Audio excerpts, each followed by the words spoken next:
سامعین اور ناظرین کرام، السلام علیکم ورحمۃ اللہ وبرکاتہ۔ سورہ بقرہ آیت نمبر 177 کا کچھ حصہ رہتا تھا۔ اعوذ باللہ من الشیطان الرجیم، بسم اللہ الرحمن الرحیم۔ لیس البر ان تولوا وجوہکم قبل المشرق والمغرب ولکن البر من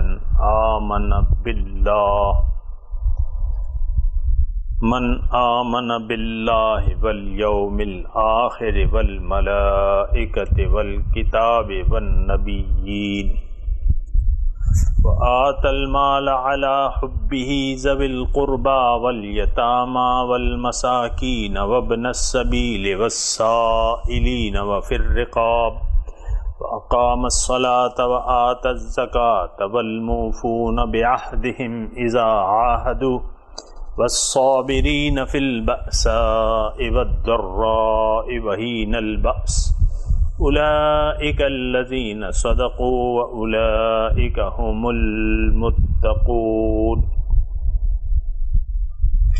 لیس البر، نیکی یہ نہیں، ان تولوا وجوہکم، کہ تم پھیر لو اپنا چہرہ، قبل المشرق والمغرب، مشرق کی طرف یا مغرب کی طرف، ولکن البر، نیکی کیا ہے؟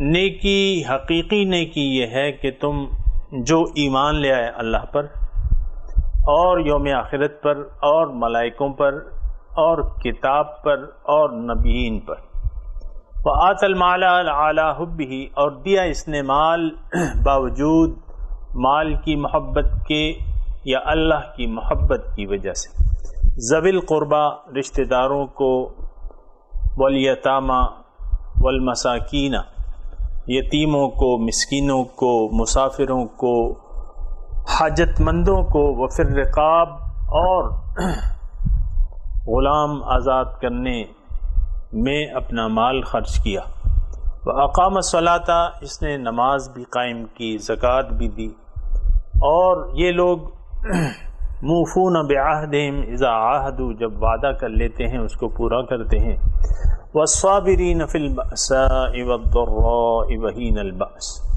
اور یہ صبر کرتے ہیں تکالیف میں، بھوک پیاس میں، اور تکالیف میں بدنی جو بھی تکلیف ان کو پہنچتی ہے اس میں صبر کرتے ہیں، وحین البأس، اور خطرے کے وقت بھی یہ صبر کرتے ہیں۔ اولئک الذین صدقوا، یہ لوگ جو ہیں یہ سچے ہیں، راست باز ہیں، واولئک هم المتقون، اور یہ لوگ جو ہیں بچ جائیں گے۔ سامعین کرام، نیکی کا بیان ہو رہا ہے کہ نیکی کیا ہے، حقیقی نیکی کیا ہے، اس کا بیان ہو رہا ہے۔ یہ تقریباً والنبیین تک ہماری آیت ہم نے اس کا ترجمے کا مطالعہ کر لیا تھا۔ آج کا جو سبق ہے وہ آت المالا سے، کہ اس نے اپنا مال، یہ مال دیتا ہے اپنا، علی حبہ، مال کی محبت کے باوجود یا اللہ کی محبت کی وجہ سے، دونوں معنی بن سکتے ہیں، دونوں صحیح ہیں۔ ذوی القربہ، رشتہ داروں کو۔ سامعین اکرام، جیسا کہ میں آپ کو بتا چکا ہوں کہ اسلام سب سے پہلے ایک عقیدے کا نام ہے، اور اس کی ہم اچھی طرح وضاحت پڑھ چکے ہیں۔ اسلام جو ہے ایک عقیدے کا نام ہے۔ سب سے پہلے عقیدہ نہ ہو تو اعمال بکھرے ہوئے ہوتے ہیں اور غیر متعین ہوتے ہیں، اور مقاصد، چونکہ مقاصد کا تعین نہیں کیا جاتا تو وہ پھر لا حاصل ہوتے ہیں، ان کا کوئی فائدہ نہیں ہوتا۔ یہ ایک بات اچھی طرح نوٹ کر لیں کہ اسلام ایک عقیدے کا نام ہے، اسلام ایک نظریے کا نام ہے۔ سب سے پہلے آپ نے اس نظریے کو، اس عقیدے کو اپنانا ہوگا۔ یعنی اگر آپ ایک بہتر زندگی گزارنا چاہتے ہیں اور ایک کامیاب زندگی گزارنا چاہتے ہیں تو سب سے پہلے عقیدہ درست کرنا ہوگا، کیونکہ اللہ تعالیٰ تو جب شروع کر رہا ہے نیکی کا بیان، تو نیکی کا بیان شروع کر رہا ہے اللہ تعالیٰ ایمان باللہ سے، جس کی ہم نے تفصیل پڑھ لی ہے۔ تو یہ ساری باتیں جو ہیں یہ عقیدے سے تعلق رکھتی ہیں، یقین سے تعلق رکھتی ہیں، جس کے بارے میں ہم پڑھ چکے ہیں۔ اب عقیدہ درست ہو گیا، انسان کا عقیدہ درست ہو گیا، ایمان باللہ ہو گیا، اور تمام چیزوں پر یہ ایمان جیسا کہ ایمان ہونا چاہیے یہ ایمان اور یقین لے آیا۔ اب اس نے زندگی گزارنی ہے ایک اسلامی معاشرے میں، کیونکہ اسلامی ظاہر ہے کہ مسلمان جو ہیں وہ ان کا ایک معاشرہ ہوتا ہے، ایک جماعت ہوتی ہے، تو اس جماعت میں سب لوگ ایک حیثیت کے نہیں ہیں۔ کسی کے پاس مال بہت زیادہ ہوگا، کسی کے پاس مناسب ہوگا، کسی کے پاس اوسط ہوگا، کسی کے پاس بالکل کم ہوگا، کسی کے پاس بالکل بھی نہیں ہوگا۔ یہ اللہ تعالیٰ کی تقسیم ہے سامعین اکرام، اور اللہ تعالیٰ نے یہ تقسیم کر دی ہے، اس پہ کسی کو شاکی نہیں ہونا چاہیے اور نہ کسی کو مغرور ہونا چاہیے۔ اگر کسی کو زیادہ ملا ہے تو وہ بھی انسان ہے، جس کو نہیں ملا وہ بھی انسان ہے۔ یہ اللہ تعالیٰ کی تقسیم ہے، اور یہ بات اچھی طرح ذہن نشین کر لینی چاہیے کہ معیشت جو ہے وہ تقسیم ہو چکی ہے، قلم جو ہیں خشک ہو چکے ہیں، جس کے نصیب میں جو لکھا ہے وہ اس کو ملے گا۔ یہ ویسی میں ایک عقیدے کی بات کر رہا ہوں کہ ہمارا عقیدہ، ہم اکثر جو ہے میں دیکھتا ہوں ہم لوگ شاکی رہتے ہیں، اپنی قسمت کے شاکی رہتے ہیں کہ اس کے پاس اتنا ہے، میرے پاس کچھ بھی نہیں ہے، اس کے پاس دیکھو کتنا اچھا گھر ہے، میرے پاس کچھ بھی نہیں ہے۔ اور دوسروں کے مال و دولت اور دنیا کو دیکھتے ہیں، حالانکہ ہمیں ہدایت یہ ہے اللہ کے رسول کی کہ دنیا میں اپنے سے پست کو دیکھو اور دین میں اپنے سے بلند کو دیکھو۔ پست کو دیکھو گے تو تمہیں اپنی حالت پہ صبر آ جائے گا، اور دین میں جب بلند کو دیکھو گے تو تم رشک کرو گے، اس کے لیے پھر کوشش کرو گے۔ تو سامعین کرام، یہ صرف ایک بات کی میں تھوڑی سی وضاحت کر رہا ہوں کہ معیشت جو ہے تقسیم ہو چکی ہے، اس پر جس کو جتنا اللہ تعالیٰ نے دیا ہے اس کو شاکر رہنا چاہیے، قانع رہنا چاہیے۔ قناعت جو ہے وہ بڑی دولت ہے، اور حضور صلی اللہ علیہ وسلم فرما چکے ہیں کہ الغنا غنا النفس، یہ مالداری تو نفس کی ہے، یعنی ایک آدمی کا دل جو ہے وہ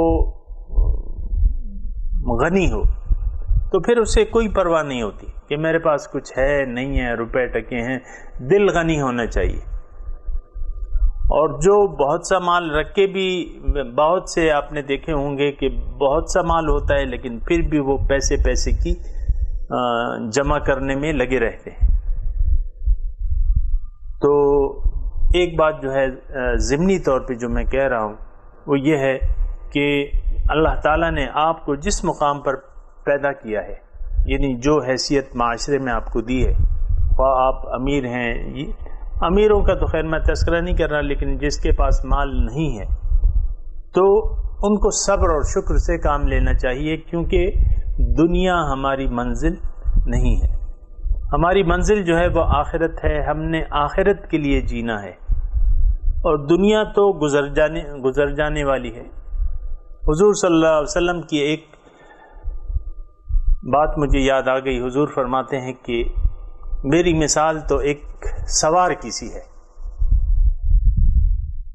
کہ وہ ایک درخت کے، یعنی سوار کی سی ہے کہ وہ جا رہا ہے سفر پہ، ایک درخت کے سائے میں تھوڑی دیر کے لیے سانس درست کرنے کے لیے یا تھوڑی دیر آرام کے لیے وہ قیلولہ کرتا ہے، پھر وہ آگے بڑھ جاتا ہے۔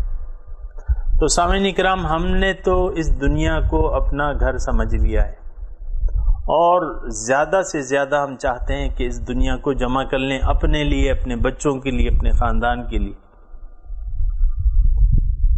تو یہ سامعین کرام وہ تصورات ہیں جو درست کر لینے چاہیے، جس کی اصلاح کر لینی چاہیے. اگر اصلاح نہیں ہوگی تو پھر بہت مشکل ہو جائے گا، پھر بہت مشکل ہو جائے گا. تو یہ ساری باتیں جو ہیں وہ اصلاح کی ہیں. لیکن اب میں آگے تھوڑا سا وَآتَ الْمَالَ عَلَىٰ حُبِّهِ، مال اللہ تعالیٰ نے ہر ایک کو تقسیم دی ہے. کسی کو غریب پیدا کیا ہے تو اس کو یعنی اس کا حصہ مالدار کے پاس رکھا ہے، یعنی مالدار جو ہے اس کا حصہ جو ہے وہ اس کے پاس رکھا ہے. غریبوں کو، مالداروں کو بسا اوقات غریبوں کی وجہ سے مال دیا جاتا ہے. اور یہ ایک لمبا موضوع ہے سامعین اکرام، میں اس تفصیل میں اس وقت نہیں جانا چاہتا، لیکن یہ ہے کہ اللہ تعالیٰ نے معاشرے میں تفاوت پیدا کیا ہوا ہے، اس کی اپنی وجوہات ہیں اور اللہ تعالیٰ کی حکمتیں ہیں. سارے لوگ تو بادشاہ نہیں ہو سکتے، سارے لوگ تو وزیر نہیں بن سکتے. کچھ اس میں کم حیثیت کے ہوں گے، کچھ مزدور ہوں گے، کچھ غیر مزدور ہوں گے، کچھ یہ اللہ تعالیٰ کی اس میں انسان سوچے تو اس کی سمجھ میں آ جاتا ہے. میں نے آپ کو کہا نا کہ سب بادشاہ نہیں ہوتے، سب حاکم نہیں ہو سکتے، کچھ محکوم ہوں گے تو ایک حاکم ہوگا. بہرحال میں صرف یہ بات کر رہا ہوں کہ غربا کا حصہ مالداروں کے مال میں اللہ تعالیٰ نے دیا ہوا ہے. اللہ تعالیٰ دیتا ہے، ان کا حصہ دیتا ہے، مالداروں کو دیتا ہے. اور مال کی حیثیت معاشرے میں ایک خون کسی ہے، اور اللہ تعالیٰ چاہتا ہے کہ یہ مال سرکل کرتا رہے. کَيْ لَا يَكُونَ دُولَةً بَيْنَ الْأَغْنِيَاءِ مِنْكُمْ، اللہ تعالیٰ فرماتا ہے کہ ایسا نہ ہو کہ یہ دولت جو ہے غنیوں مالداروں کے پاس اکٹھی ہو جائے، اس کو سرکل میں رہنا چاہیے. خون، مثال خون کسی ہے. معاشرہ ایک یعنی اگر خون نہ ہو، کسی بدن میں خون نہ ہو تو وہ کیسے زندہ رہ سکتا ہے؟ اور خون اگر ایک جگہ جمع ہو جائے تو وہ پھر پھوڑا بن جاتا ہے، پھنسی بن جاتی ہے. تو معاشرہ یعنی مثال مال کی معاشرے میں خون کسی ہے، اس کو دوران میں رہنا چاہیے، گردش میں رہنا چاہیے. اور اللہ تعالیٰ نے یہ سسٹم ایسا بنایا ہے کہ خذ من اغنیائہم وترد الی فقرائہم، کہ تم مالداروں سے لو اور فقراء کو دو. یہ اللہ تعالیٰ کا ایک نظام سامعین کرام بنا ہوا ہے. اس پہ خوب اچھی طرح یعنی یہ بات ذہن نشین کر لینی چاہیے. ایسا نہیں کہ کوئی ہم میں سے ایسا ہو کہ اس کے پاس مال و دولت تو ہو لیکن وہ کنجوس ہو اور مال کو سینت کے رکھتا ہو اور اس کو خرچ نہ کرتا ہو. تو بخیل جو ہے، بخیل یہ جو ہے یہ جنت میں ہرگز نہیں جائے گا. بخیل اور بوت زاہد بر و بحر بہشتی نباشد بحکم خبر. بخیل جو ہے اگر بر و بحر کا عابد بن جائے اور زمین کو سجدوں سے بھر دے، لیکن وہ جنت میں نہیں جا سکتا اگر اس کو حکم اللہ کے حکم کا پتہ ہے. اگر نہیں پتہ تو ٹھیک ہے، بخل بھی کرے. لیکن سامعین کرام بہت سے یعنی معاشرے میں میں ایسے لوگ دیکھتا ہوں کہ جو بخیل ہوتے ہیں اور وہ حریص ہوتے ہیں اور بخیل ہوتے ہیں. حریص مال کی حرص میں مبتلا ہوتے ہیں کہ حل میں مزید اور ایک دکان ہے تو اس کی ایک شاخ وہاں ہونی چاہیے، ایک وہاں ہونی چاہیے. ایک کارخانہ ہے تو ایک وہاں ہونا چاہیے. ایک پلازا کھڑا کر لیا تو ایک اور کھڑا کر لو، پھر ایک اور کھڑا کر لو. یہ بخیل، اور اللہ کی راہ میں اس کو خرچ نہیں کرتے. یہ بہت بڑی بدبختی ہے، بدقسمتی ہے انسان کی کہ وہ مال کو اللہ تعالیٰ نے جو اسے دیا ہے اللہ کی راہ میں خرچ نہیں کرتا اور اس کو اس سے محبت کرتا ہے اور اس کو جمع رکھتا ہے. تو پھر قرآن میں تو اس کی بڑی اچھی طرح وضاحت ہے. یوم تقوی بہا جباہہم وظہورہم وجنوبہم ھذا ما کنزتم لانفسکم فذوقوا ما کنتم تکنزون. جو سونا چاندی ہم جمع کر رہے ہیں نا، یہ آگ میں تپا کے ہمیں قیامت کے دن اس سے داغا جائے گا، ہماری پیٹھوں کو، ہماری پیشانیوں کو، اسی سونے چاندی کو آگ میں تپا کر جو ہے اس کو لال انگارہ کر کے ہمیں اس سے تپایا جائے گا، اور کہا جائے گا کہ یہ وہ مال ہے جو تم نے اپنے لیے جمع کیا تھا، اب چکھو، تم نے جمع کیا ہے، اب یہاں نتیجہ اس کا یہ ہے کہ تمہیں اس سے داغا جائے گا۔ سامعین کرام، ہمارا تو یقین نہیں ہے، نہ آخرت پر ہے، نہ دوزخ پہ ہے، نہ جنت پہ ہے، تو بات یہ ہے کہ یہ بہت مشکل بات ہے کہ ہمیں تو یقین ہی نہیں ہے، یوم آخرت پہ یقین ہی نہیں ہے، تو پھر ہم تو اس طرح یعنی آخرت کے لیے نہیں جی رہے۔ آپ عام دیکھیں، میری ایک بات کو برا نہ مانیں، ہم لوگ ظاہر کے لیے جی رہے ہیں، ہم لوگ ظاہر دنیا کے لیے جی رہے ہیں، اپنے ظاہر کے لیے جی رہے ہیں، اپنے لیے جی رہے ہیں۔ کوئی تھوڑی سی بیماری لگ جاتی ہے، پریشان ہو جاتے ہیں، اولاد کے لیے جی رہے ہیں، بیوی بچوں کے لیے جی رہے ہیں، اپنا بس گھر بار خوشحال ہنستا کھیلتا گھرانہ، یعنی تصورات یہ ہے بس۔ لیکن ایسی بات نہیں ہے، انسان چین یعنی چین کے لیے یہاں نہیں آیا ہے۔ لقد خلقنا الانسان فی کبد، اللہ تعالیٰ فرماتے ہیں کہ انسان کو میں نے مشقت میں پیدا کیا ہے، مشقت کرے گا تو پھر یہ کچھ آگے بڑھ سکے گا۔ مشقت اس نے ترک کر دی، اور مشقت دنیا کے لیے نہیں، آخرت کے لیے۔ دنیا تو ہمارا گھر نہیں ہے، ہمارا اصلی گھر جو ہے وہ آنے والا ہے، موت کے بعد جو ہے ہم اپنے اصلی گھر میں جائیں گے، اور یہ مال بھی ہمارا نہیں ہے، ہمارا مال تو وہ ہے یعنی جو ہم اپنے لیے وہاں بھجوا رہے ہیں، اللہ کی راہ میں خرچ کر رہے ہیں اور وہاں اپنے لیے جمع کر رہے ہیں۔ تو جو بھی ہم جمع کریں گے، اللہ تعالیٰ فرماتا ہے وَمَا تُقَدِّمُوا لِأَنفُسِكُم مِّن خَيْرٍ تَجِدُوهُ عِندَ اللَّهِ، جو بھی تم نیکی کرو گے، کوئی بھلائی کرو گے تو صدقہ دینا بھی بھلائی ہے، تَجِدُوهُ عِندَ اللَّهِ۔ ابھی یہ صدقات کا مضمون انشاءاللہ تعالی شروع ہوگا، اس کے بارے میں اسی وقت بات کریں گے۔ لیکن یہ مال کی یعنی آپ اندازہ لگائیں کہ یہ مال کی اہمیت کتنی ہے، اس کو اللہ کی راہ میں خرچ کرنے کی یا دینے کی، اس کی اہمیت کتنی ہے کہ عقیدے کے بعد، عقائد کے بعد اللہ تعالیٰ نے یہاں مرتبہ مال خرچ کرنے کا رکھا ہے۔ مال خرچ کرنے کا پہلا نمبر ہے عقیدے کے بعد، کہ آپ، اس کا مطلب کیا ہے کہ اللہ تعالیٰ نے یہ نظام ہی ایسا بنائے کہ آپ مسلمان ہو گئے، ایک مسلمان معاشرے کے فرد ہو گئے، اب جو معاشرتی یا اللہ تعالیٰ کی تقسیم کے مطابق آپ کے مال میں جن کا حصہ ہے ان کو آپ دیجئے، خرچ کیجئے۔ اس میں پھر بہت سی حکمتیں انشاءاللہ کسی وقت بیان ہوں گی۔ تو وَآتَ الْمَالَ عَلَى حُبِّهِ، کہ یہ دیتا ہے اپنا مال اللہ کی محبت کی وجہ سے۔ اور بات یہ ہے کہ یہ نقطہ جو ہے بڑا قیمتی ہے، یہ دوسرا معنی بھی بن سکتا ہے کہ باوجود اس کی محبت کے، لیکن نہیں، یعنی اعلیٰ جو درجہ ہے کہ مومن کی محبت تو اللہ سے شدید ہوتی ہے۔ دوسری بات یہ ہے کہ مومن تو اللہ کے لیے جی رہا ہے، اس کا مقصد تو دنیا ہے ہی نہیں، اس کا مقصد تو آخرت ہے، آخرت کے لیے جی رہا ہے۔ اب اس کے سارے کام جو ہیں وہ اللہ کے لیے ہیں، اللہ کی محبت کی وجہ سے ہیں، دے رہا ہے اللہ کے لیے دے رہا ہے، کیونکہ اللہ تعالیٰ کس کو دے رہا ہے، کتنا دے رہا ہے، یہ اللہ تعالیٰ کی اس کی یعنی اللہ کی رضا کے لیے دے رہا ہے، خرچ کر رہا ہے، منع کر رہا ہے اللہ کی رضا کے لیے۔ اللہ تعالیٰ کہتا ہے کہ نہ دو اس کو، ابھی تذکرہ آئے گا اس کا، تو پھر نہیں دیتا۔ اور حدیث کا مفہوم میں آپ کو ایک یاد دلاؤں کہ من احب للہ وابغض للہ وآتى للہ ومنع للہ فقد استکمل الایمان، جس نے دیا اللہ کے لیے۔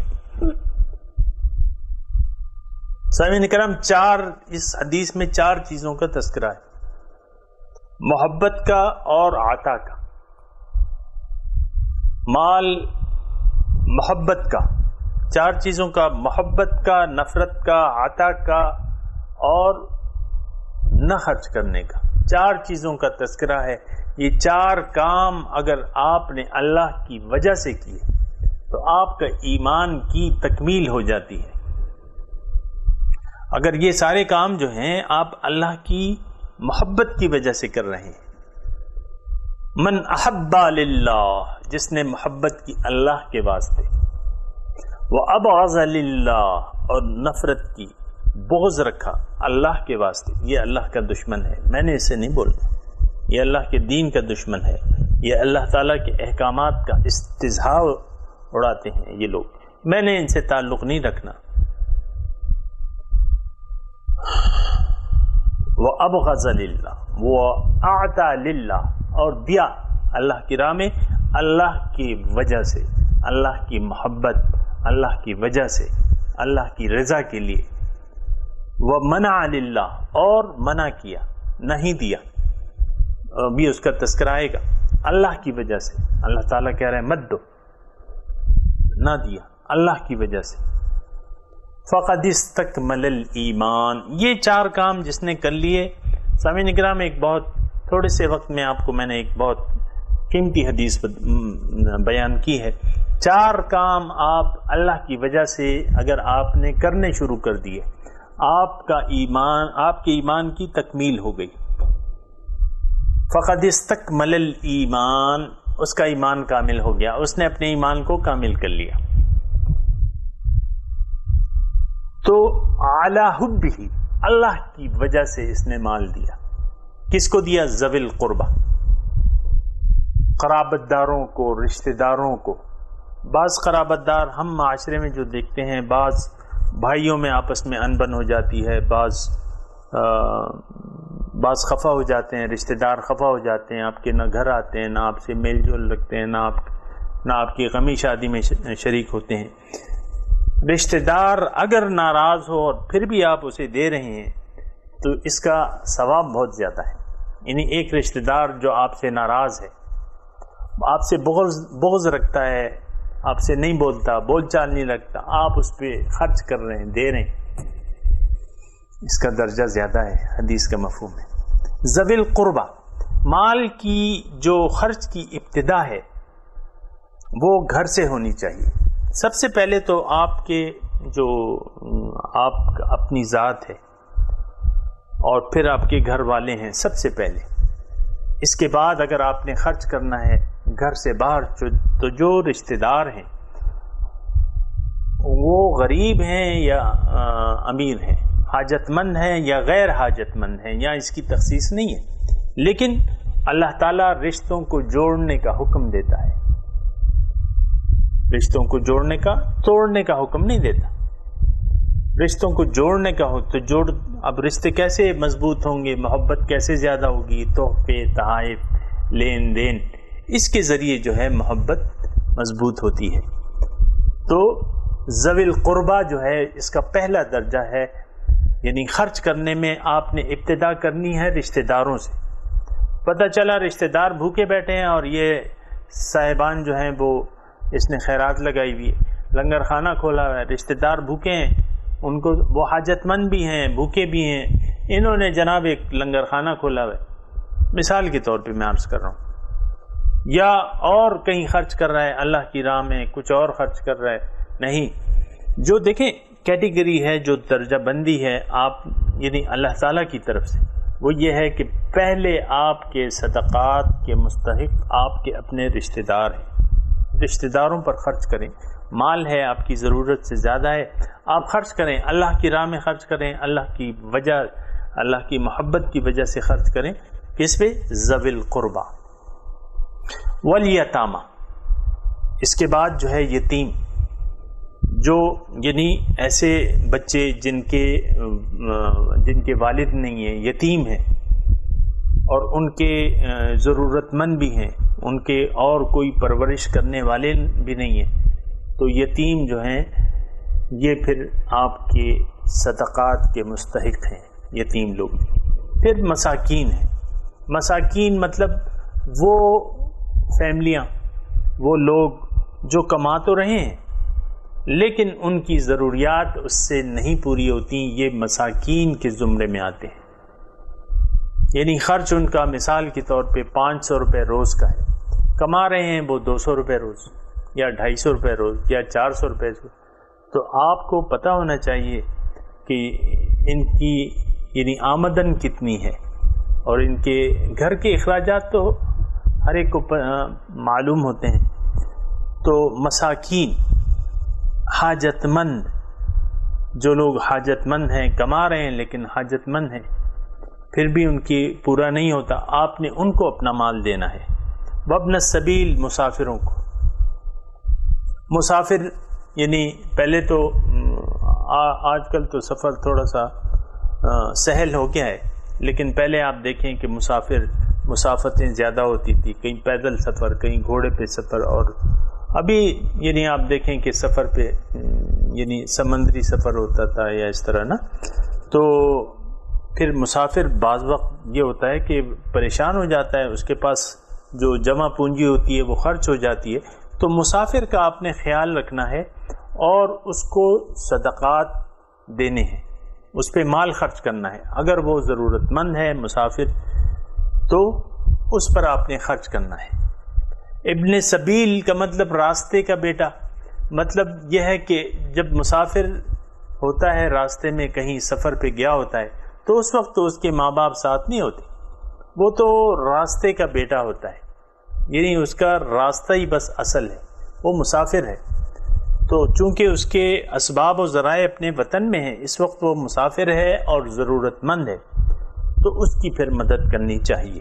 والسائلین، اور جو سائل ہے، سائل یعنی جو مانگنے والا ہے. مانگنے والے سے مراد یہاں یہ ہے کہ جو بالکل تہی دست ہے، جو مانگنے کی حد تک آ گئے ہیں. سوال، ایک بات سامعین کرام یہاں نوٹ کر لیں کہ سوال جو ہے اسلام میں حرام ہے. یعنی اگر کوئی شخص محنت مزدوری کر سکتا ہے، ہاتھ پاؤں اللہ تعالیٰ نے اسے یعنی کوئی معذور نہیں ہے اور بالکل کمانے کے قابل نہیں ہے اور معذور ہے، تو اس کو ایک لمٹ میں کہ اس کی وہ 24 گھنٹے کی ضرورت پوری ہو جائے تو اس کو اپنے کھانے کے لیے مانگنے کی اجازت ہے. اس کے علاوہ آج کل کے جو پیشہ ور گداگر ہیں، چونکہ مانگنا حرام ہے اور یہ پیشہ بنا لینا یہ تو بدرجہ اولا حرام ہے، تو ان سائلین کو، ان پیشہ ور سائلین کو مال دینا گناہ کے مترادف ہے.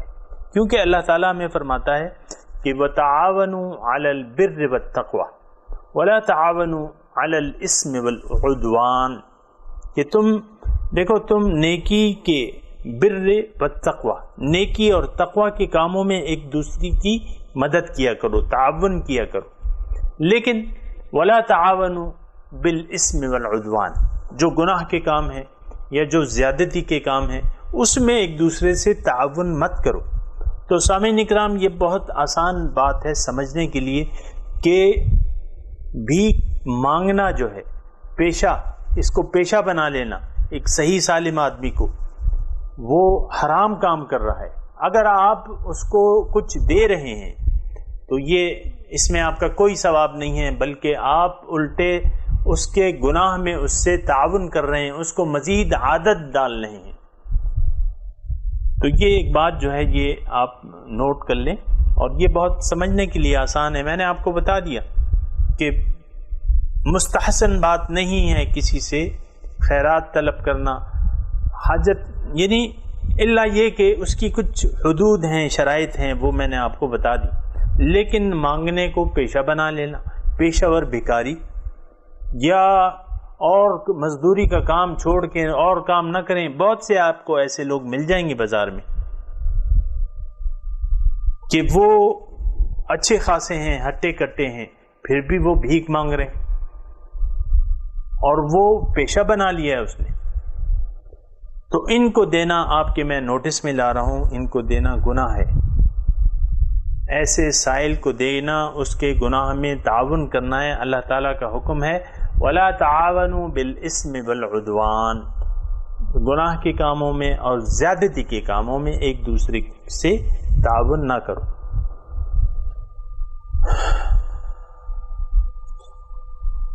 سائل میں نے آپ کو بتا دیا کہ اس کے پاس کچھ بھی نہیں ہے، تو یہ آپ کو خود معلوم کرنا چاہیے۔ یعنی معاشرے میں ایسے افراد کو جن کو اللہ تعالیٰ نے وسعت دی ہے، ان کو ایسے افراد، یعنی ان کو پہلے تو اپنے گھر سے ابتدا کرنی چاہیے، اگر پھر آہستہ آہستہ اس کو اللہ تعالیٰ وسعت دے تو اس کو پھر تلاش کرنا چاہیے ایسے مستحقین لوگ، اور پھر ان کی مدد کرنی چاہیے مناسب طریقے سے۔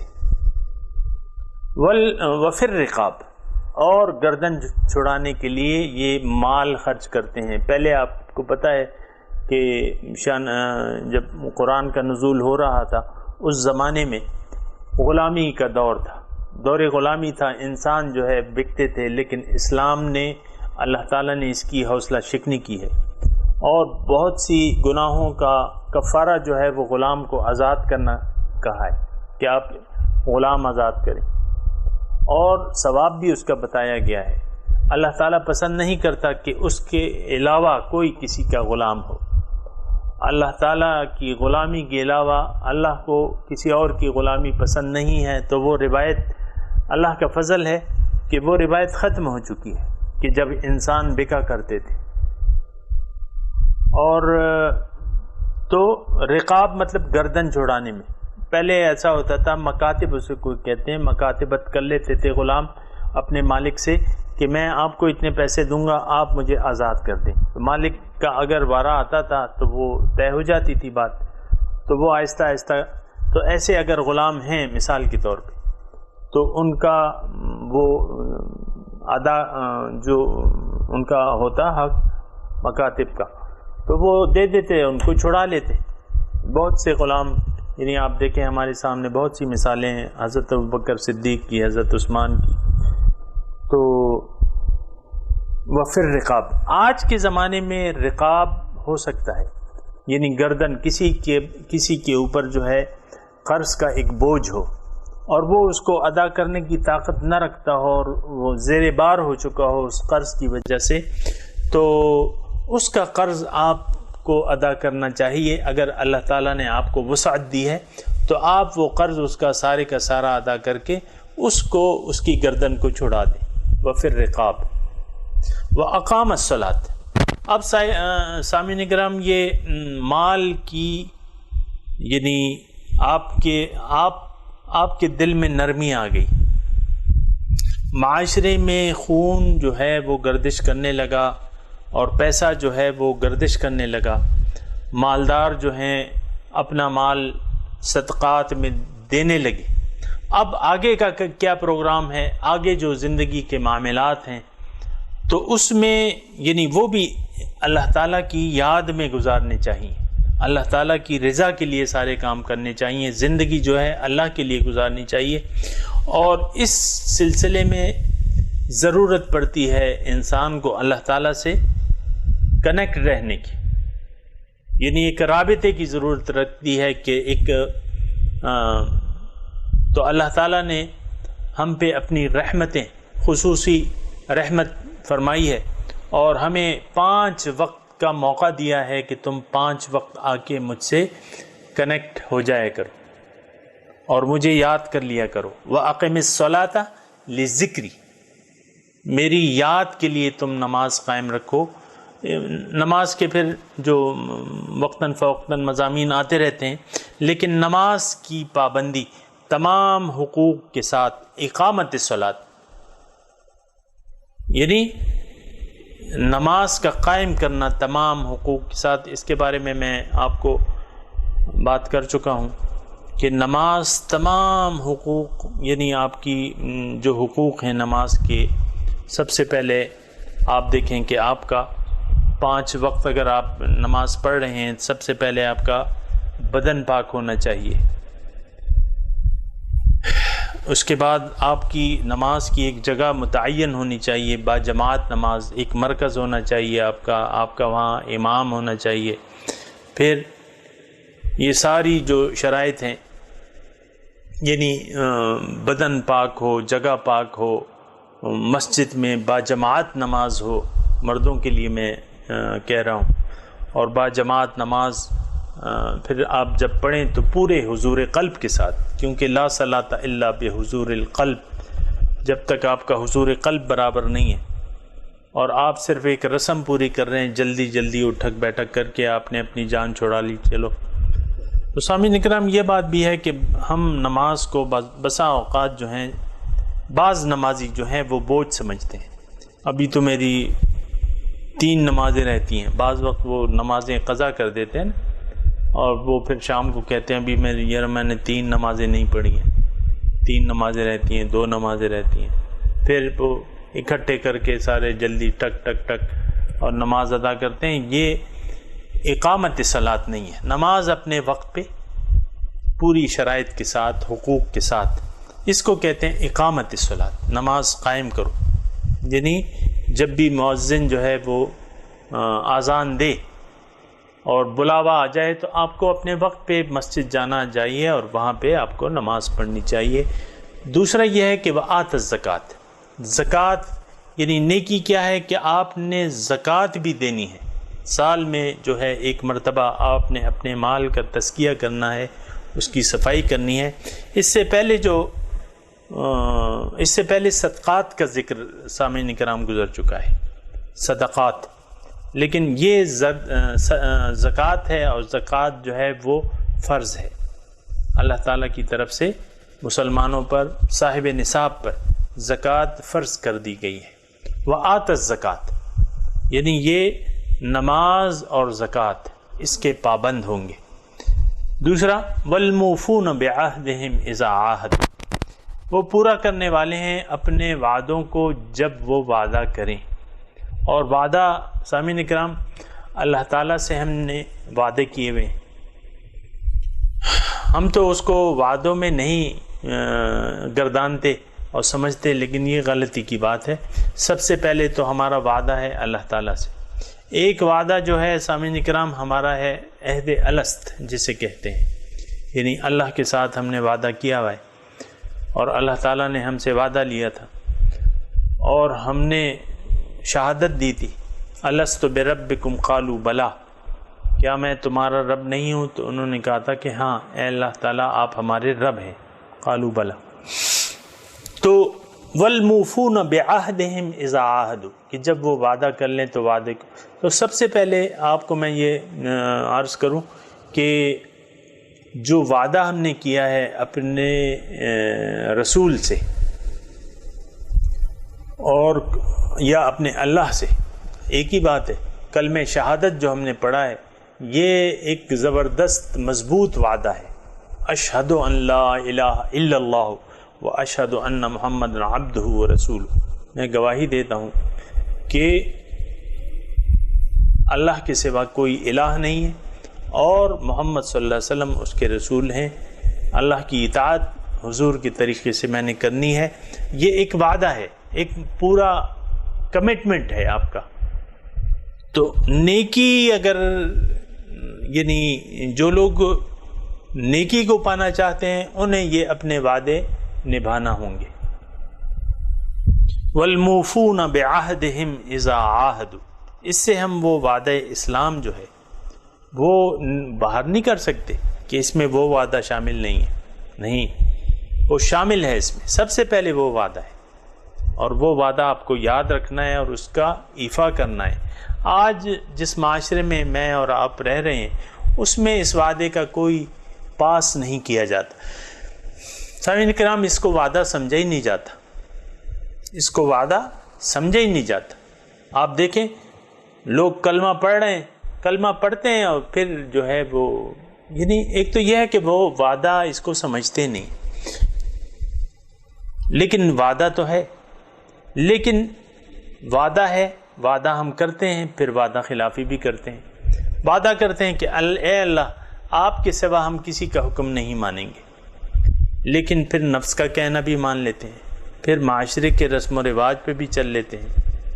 جو غلط لیڈران ہیں یا پیران کرام ہیں یا علماء کرام ہیں، غلط علماء سو جسے کہتے ہیں، اور جو پیران جو گمراہ پیران ہیں ان کا بھی ہم کہنا مان لیتے ہیں جبکہ ہم نے اللہ سے وعدہ کیا ہوا ہے؟ تو نہیں، بل موفون بعہدہم اذا عاہدوا، یہ لوگ وعدے کو پورا کرتے ہیں جب بھی وہ وعدہ کریں، تو پھر اس وعدے کے ضمن میں جو ہے وَأَوْفُوا بِالْعَهْدِ إِنَّ الْعَهْدَ كَانَ مَسْئُولًا، اللہ تعالیٰ فرماتے ہیں دوسری جگہ کہ تم وعدوں کو پورا کیا کرو، کیونکہ وعدوں کے بارے میں پوچھ گچھ ہوگی۔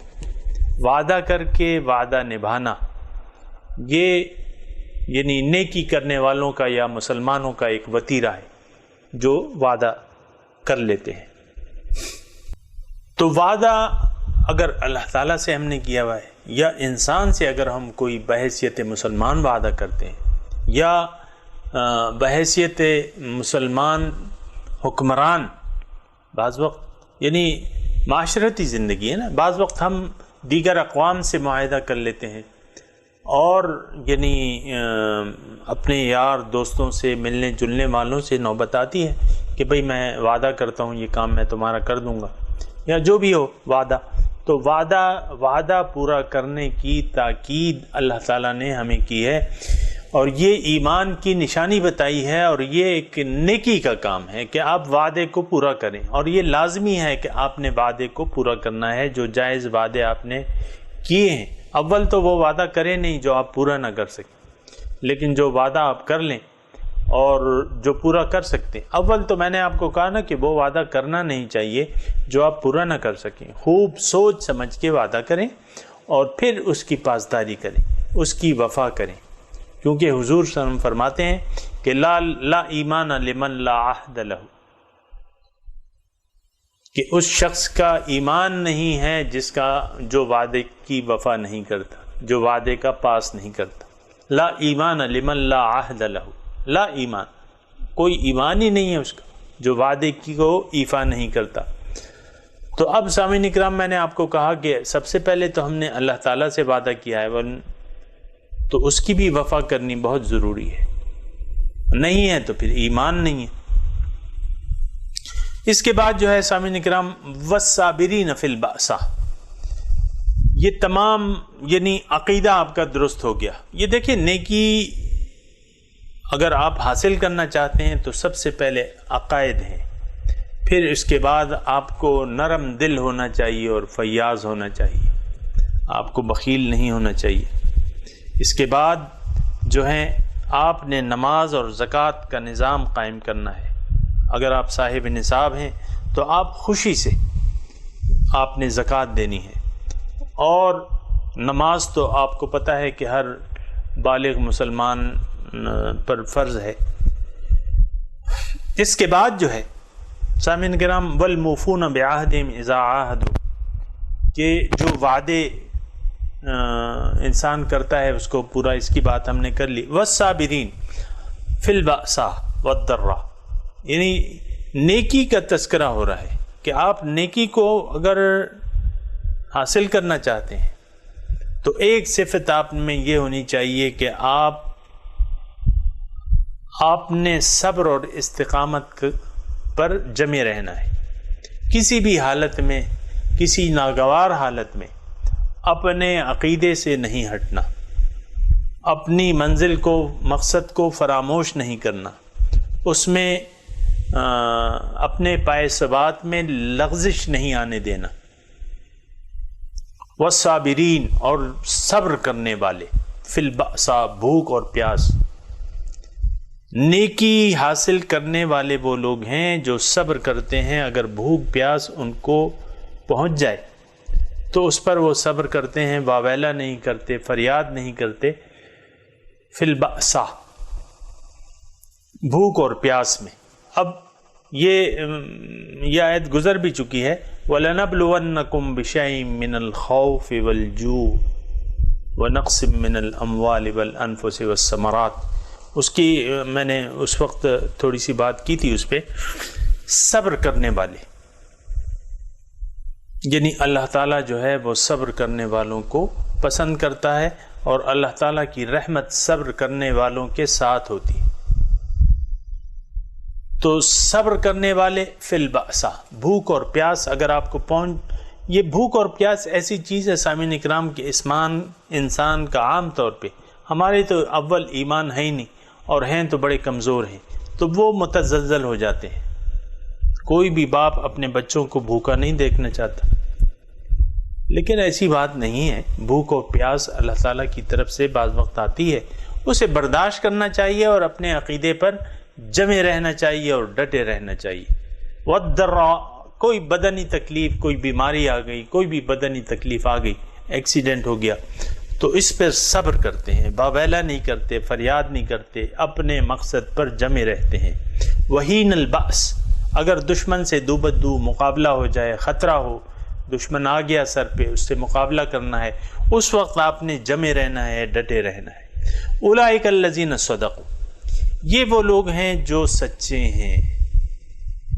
سامعین اکرام، آپ کو میں نے پہلے یہ جب آیت میں نے شروع کی تھی، آج اللہ کے فضل سے تیسرا دن ہے، اس پر ہم بات کر رہے ہیں، اور اس میں نے آپ کو کہا تھا کہ اگر آپ، اس میں دو چیزیں ہیں، اولئک الذین صدقوا اور متقون۔ اگر آپ متقی بننا چاہتے ہیں اور راست باز بننا چاہتے ہیں تو یہ صفات جو ہیں وہ اپنانی ہوں گی، اور اگر آپ نے صدیق بننا ہے تو یہ صفات جو ہیں، یعنی یہ زبان سے تو ہم بہت وہ توقعات لگا لیتے ہیں، لیکن بات یہ ہے کہ جو مرتبے اللہ تعالیٰ آپ کو دینا چاہتا ہے اور جو اللہ تعالیٰ نے مرتبے مقرر کیے ہیں، پھر اس کو حاصل کرنے کے طریقے بھی اللہ تعالیٰ آپ کو بتا رہا ہے۔ تو آپ نے اگر صداقت کا مرتبہ حاصل کرنا ہے، سچا بننا ہے، راست باز بننا ہے، صدیق بننا ہے، تو پھر جو ہے یہ صفات جو کہ بیان کر دی گئی، اپنا عقیدہ جو ہے پہلے آپ درست کریں، اور پھر اس کے بعد یہی اعمال اور افعال جو اللہ تعالیٰ نے اس کا تذکرہ کیا ہے، اس کو اپنے عمل میں لے آئیں۔ تو اگر ایسا ہو گیا تو اللہ تعالیٰ گارنٹی دیتا ہے کہ یہ لوگ جو ہیں یہ سچے ہیں۔ اب پھر دوبارہ مطلب آپ نے وہ مقام اگر حاصل کرنا ہے سچائی کا، تو ٹھیک ہے، کوئی بھی اگر آپ کو سچا نہ کہے تو کوئی بات نہیں، لیکن اگر آپ کا جو عقیدہ ہے وہ درست ہو جائے اور آپ نرم دل ہو جائیں اور سخی ہو جائیں، نرم دل ہو جائیں، اور آپ کا عطا سے، یعنی آپ عطا میں مصروف، اللہ تعالیٰ کے دیے ہوئے مال کو اللہ کی راہ میں خرچ کرنے لگیں، نماز پڑھیں، زکوٰۃ، وعدے کی وفا کریں اور جمے رہیں، تو یہ اللہ تعالیٰ پھر گارنٹی دیتا ہے۔ اللہ تعالیٰ ایک درجہ عنایت فرما رہا ہے، ان لوگوں کے لیے ایک کیٹیگری اللہ تعالیٰ نے مختص کر دی ہے کہ جو بھی ایسے کام کرے گا وہ صدیق ہوگا، وہ راست باز ہوگا، وہ صادق ہوگا۔ اولئک الذین صدقوا، یہ وہ لوگ ہیں جو راست باز ہیں، جو سچے ہیں، صدقوا۔ سامعین اکرام، کوئی مشکل کام نہیں ہے، عقیدے کو درست کر کے پھر آپ اپنے یعنی اعمال کو پھر درست کر لیں اس کے عقیدے کی روشنی میں، اور صداقت کی منزل تک پہنچ جائیں۔ اولئک الذین صدقوا واولئک هم المتقون، اور یہ لوگ جو ہیں یہ متقی ہیں۔ متقی میں نے آپ کو بیان کیا تھا، وہ جو پہلا ایپیسوڈ تھا اس میں نے بیان کیا تھا کہ متقی کون لوگ ہیں، یعنی متقی کا کیا معنی ہے۔ تو تین میں نے آپ کو درجات بیان کیے تھے تقوی کی۔ تقوی، متقون، یعنی یہ لوگ جو ہیں بچ جائیں گے، لفظی ترجمہ بچ جانے کا ہے، متقی، اتقے، بچ جاؤ، تو یہ لوگ جو ہیں یہ متقی ہیں، یعنی یہ لوگ بچ جائیں گے۔ تو دو درجات جو ہیں میں نے آپ کو بیان کیے تھے دنیا میں، اور ایک درجہ آخرت میں۔ دو درجات جو دنیا میں ہیں، یعنی جس سے آپ بچ جائیں گے، اللہ تعالیٰ کی نافرمانی سے بچ جائیں گے، اللہ تعالیٰ کی ناراضگی سے بچ جائیں گے، اللہ تعالیٰ کے غیظ و غضب سے بچ جائیں گے، اللہ تعالیٰ کی لعنت سے بچ جائیں گے۔ ابھی یعنی اللہ تعالیٰ کی تو لعنت بھی ہوتی ہے، اللہ کا غصہ بھی ہوتا ہے، اللہ تعالیٰ ناراض بھی ہو جاتا ہے۔ تو اگر یہ کام کریں تو آپ بچ جائیں گے متقون۔ دنیا میں آپ اللہ تعالیٰ کی ناراضگی سے، وہ آپ سے راضی ہو جائے گا، وہ آپ سے راضی ہو جائے گا۔ اور دوسرا درجہ جو ہے وہ کیا ہے کہ آپ بچ جائیں گے ایک بری زندگی سے، ایک ناکام زندگی سے آپ بچ جائیں گے۔ آپ کی زندگی جو ہے وہ بہت اچھی گزرے گی۔ لَنُبَوِّئَنَّهُمْ فِي هَذِهِ الدُّنْيَا حَسَنَةً، ان کو دنیا میں ہم بہت اچھا ٹھکانہ دیں گے۔ مَنْ عَمِلَ صَالِحًا مِّنْكُم مِّن ذَكَرٍ أَوْ أُنثَىٰ فَلَنُحْيِيَنَّهُ حَيَاةً طَيِّبَةً، اللہ تعالیٰ وعدہ فرماتا ہے کہ جس نے بھی عمل صالح کیا تم میں سے، خواہ وہ مرد ہو یا عورت، تو اس کو میں ایک بہت اچھی زندگی دوں گا۔ سامعین اکرام، وقت تھوڑا ہے لیکن میں آپ کو یہ بات کہہ رہا ہوں کہ اکثر ہم میں سے اکثر لوگ جو ہیں، جو جس معاشرے میں میں اور آپ رہ رہے ہیں، اس میں لوگ جو ہیں اللہ تعالیٰ کی طرف رجوع نہیں کرتے، دین میں پورے کے پورے داخل ہونے کی کوشش نہیں کرتے، اللہ تعالیٰ کو اپنا نہ مقصود بنا رہے ہیں نہ محبوب بنا رہے ہیں۔ ہاں، دنیا کو انہوں نے مقصود بنایا ہے، مطلوب محبوب بھی بنایا ہوا ہے، اور اللہ تعالیٰ جس طرف ہمیں لے جانا چاہ رہا ہے اس طرف ہم جان نہیں چاہ رہے۔ اس کی وجہ کیا ہے کہ ہم ڈرتے ہیں کہ بھئی ہمارا کچھ نقصان ہو جائے گا، ہماری زندگی پھر اچھی نہیں گزرے گی۔ یہ انتہائی فحش غلط تصور ہے کہ ہماری زندگی اچھی نہیں گزرے گی، بلکہ اللہ تعالیٰ نے تو وعدہ کیا ہوا ہے، اللہ تعالیٰ نے تو ایک بہت اچھی زندگی کا فَلَنُحْيِيَنَّهُ حَيَاةً طَيِّبَةً، اس کو میں ایک بہت اچھی زندگی دوں گا۔ تو سامعین اکرام، یہ شیطانی وسوسے ہیں اور شیطانی ڈھکوسلے ہیں، ان پر یقین نہیں کرنا چاہیے۔ اگر اچھی زندگی چاہیے تو ان اعمال اور اس عقیدے کو اپنا لیں۔ آپ کو اللہ تعالیٰ ایک بہت اچھی زندگی دے گا، آپ صادق بن جائیں گے، سچے بن جائیں گے، راست باز بن جائیں گے، اور بچ جائیں گے آپ ایک پریشان کن زندگی سے آپ بچ جائیں گے۔ اور اگر ایسا نہ ہوا سامعین اکرام، تو اللہ تعالیٰ کا وعدہ ہے، وعدہ کیا ہے کہ من اعرض عن ذکری فإن له معیشة ضنکا، جس نے میری یاد سے منہ موڑ لیا اس کی زندگی میں اس پر تنگ کر دوں گا، پریشان ہوگا۔ آج آپ دیکھ لیں، دنیا جو ہے عذاب الہی میں مبتلا ہے، ہر شخص پریشان ہے۔ اس کی وجہ کیا ہے کہ اللہ تعالیٰ کو ہم بھول گئے، اللہ کی یاد کو ہم نے بھلا دیا ہے۔ اللہ تعالیٰ کی یاد کیا ہے؟ یہ نیکیاں جو ہیں یہ اللہ تعالیٰ کی یاد ہے، یہ طریقہ کار جو ہے یہ اللہ تعالیٰ کی یاد ہے۔ اگر ایسا نہ ہوا تو پھر اللہ تعالیٰ کا وعدہ ہے، یہ نوٹ کر لیں کہ آپ کی زندگی بدحال ہوگی، آپ بدحال ہوں گے۔ اور اگر آپ نے ان صفات کو اپنا لیا تو آپ بچ جائیں گے ایک بدحال زندگی گزارنے سے۔ وَأُولَئِكَ هُمُ الْمُتَّقُونَ، اور آخرت میں کیا ہوگا کہ آپ اللہ تعالیٰ کی عذاب سے بچ جائیں گے، اللہ تعالیٰ کے عذاب سے بچ جائیں گے۔ کیوں کہ جن لوگوں نے یہاں درست راستے کا انتخاب کر لیا، درست عقیدے کا انتخاب کر لیا، مقصد اپنا اللہ کی رضا کو بنا لیا، تو وہ لوگ جو ہیں وہ اللہ تعالیٰ ان سے یہاں بھی راضی ہو جائے گا اور وہاں بھی راضی ہوگا، اور وہاں تو پھر ان کو راضی کرے گا اللہ تعالیٰ۔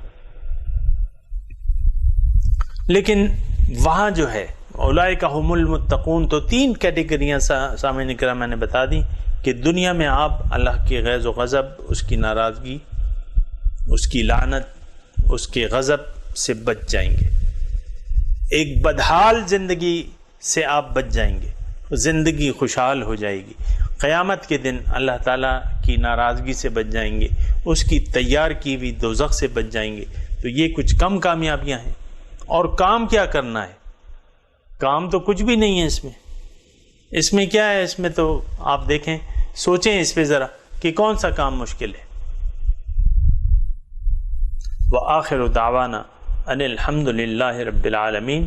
السلام علیکم ورحمۃ اللہ وبرکاتہ۔